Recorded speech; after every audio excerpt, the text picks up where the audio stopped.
ಇವತ್ತು ಪಂಚ ಗ್ಯಾರಂಟಿಗಳು, ಈ ಪಂಚ ಗ್ಯಾರಂಟಿಗಳನ್ನ ಕಾಂಗ್ರೆಸ್ ಸರ್ಕಾರ ಅಧಿಕಾರಕ್ಕೆ ಬರುವಂತಹ ಸಂದರ್ಭದಲ್ಲಿ ನಾವು ಕೊಟ್ಟಂತಹ ಗ್ಯಾರಂಟಿಗಳನ್ನ ಅದನ್ನ ಸರಿಯಾದ ಸಮಯದಲ್ಲಿ ಅನುಷ್ಠಾನ ಮಾಡಿ ಜನರಿಗೆ ಅದರ ಪ್ರಯೋಜನ ಸಿಗುವಲ್ಲಿ ನಾವು ಯಶಸ್ವಿಯಾಗಿದ್ದೇವೆ ಕರ್ನಾಟಕ ಸರ್ಕಾರ.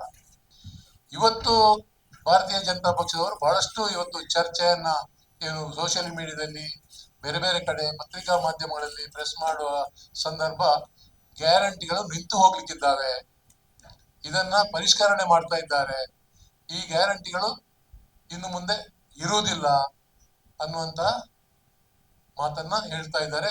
ಇಲ್ಲಿ ಆರ್ಥಿಕ ತೊಂದರೆ ಇದೆ ಸರ್ಕಾರದಲ್ಲಿ, ಆದ್ದರಿಂದ ಗ್ಯಾರಂಟಿಗಳನ್ನು ನಿಲ್ಲಿಸ್ತಾರೆ ಅನ್ನುವಂತ ಅಪಪ್ರಚಾರವನ್ನ ಮಾಡ್ತಾ ಇದ್ದಾರೆ. ಗ್ಯಾರಂಟಿಗಳು ನಿಲ್ಲುವುದಿಲ್ಲ ಅನ್ನುವುದನ್ನ ಮುಖ್ಯಮಂತ್ರಿಯವರು, ನಮ್ಮ ಮಾಜಿ ಮುಖ್ಯಮಂತ್ರಿಗಳಾದ ಸನ್ಮಾನ್ಯ ಸಿದ್ದರಾಮಯ್ಯನವರು ಇಬ್ಬರು ಕೂಡ ಸ್ಪಷ್ಟವಾಗಿ ಹೇಳಿದ್ದಾರೆ.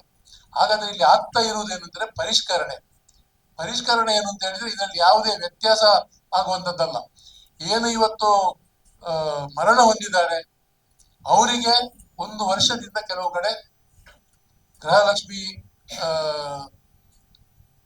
ಹಣ ಅವರ ಅಕೌಂಟ್ಗೆ ಹೋಗ್ತಾ ಇದೆ, ಇದನ್ನು ನಿಲ್ಲಿಸಬಾರ್ದಾ? ಮರಣ ಹೊಂದಿದವರಿಗೆ ಹೋಗ್ತಾ ಇರುವಂತ ಸರ್ಕಾರದ ದುಡ್ಡು ಪೋಲಾಗುವುದನ್ನು ನಿಲ್ಲಿಸಬಾರ್ದಾ? ಮತ್ತು ಇನ್ಕಮ್ ಟ್ಯಾಕ್ಸ್ ಕಟ್ಟುವವರಿಗೆ ಇಲ್ಲ ಅಂತ ಪ್ರಥಮ ಹಂತದಲ್ಲಿ ಸರ್ಕಾರ ಹೇಳಿದೆ. ಇನ್ಕಮ್ ಟ್ಯಾಕ್ಸ್ GST ಯಾರು ಕಟ್ತಾರೆ ಅವರಿಗೆ ಈ ಹಣ, ಇದರ ಅನುಕೂಲ ಸಿಗುವುದಿಲ್ಲ.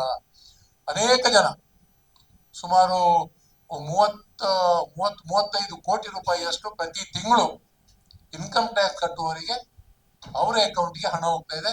ಪರಿಷ್ಕರಣೆಯಲ್ಲಿ ಅವರು ಸಿಕ್ಕಿದ್ದಾರೆ, ಇದನ್ನು ನಿಲ್ಲಿಸಬಾರ್ದಾ? ಏನು ನಾವು ಹೇಳಿದ್ದೇವೆ ಅದನ್ನು ಮಾಡ್ತಾ ಇದ್ದೇವೆ ಹೊರತು ಮರಣ ಹೊಂದಿದವರು ಮತ್ತು ಇನ್ಕಮ್ ಟ್ಯಾಕ್ಸ್ ಕಟ್ಟುವವರು ಇವರ ಖಾತೆಗೆ ಹೋಗುವಂತ ಹಣವನ್ನ ನಿಲ್ಲಿಸುವಂತ ಪ್ರಕ್ರಿಯೆ ಆಗ್ತಾ ಇದೆ ಹೊರತು ಗ್ಯಾರಂಟಿ ಕಾರ್ಯಕ್ರಮಗಳು ಗೃಹಲಕ್ಷ್ಮಿ ಆಗ್ಲಿ ಗೃಹ ಜ್ಯೋತಿ ಆಗ್ಲಿ ನಿಲ್ಲುವಂತ ಯಾವುದೇ ಒಂದು ಅನುಮಾನ ಯಾರಿಗೂ ಬೇಡ ಅನ್ನೋದನ್ನ ಸರ್ಕಾರ ಸ್ಪಷ್ಟಪಡಿಸಿದೆ, ನಾವು ಕೂಡ ಸ್ಪಷ್ಟಪಡಿಸ್ತಾ ಇದ್ದೇವೆ. ಇವತ್ತು ನಿರ್ಮಲಾ ಸೀತಾರಾಮನ್ ಒಂದು ಹೇಳಿಕೆಯನ್ನು ಕೊಟ್ಟಿದ್ದಾರೆ, ನಿಮ್ಗೆ ಆಗದಿದ್ರೆ ಬಿಟ್ಟು ಬಿಡಿ ಅಂತ.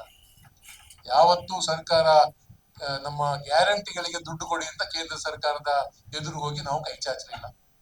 ನಾವು ಕೇಂದ್ರ ಸರ್ಕಾರದ ಮುಖದಲ್ಲಿ ಕೇಳುವುದು ಏನು ಅಂತ ಹೇಳಿದ್ರೆ, ನೀವು ಏನು ನಮ್ಗೆ ನಮ್ಮ ಅನುಪಾತದಲ್ಲಿ ಕೊಡುವಂತ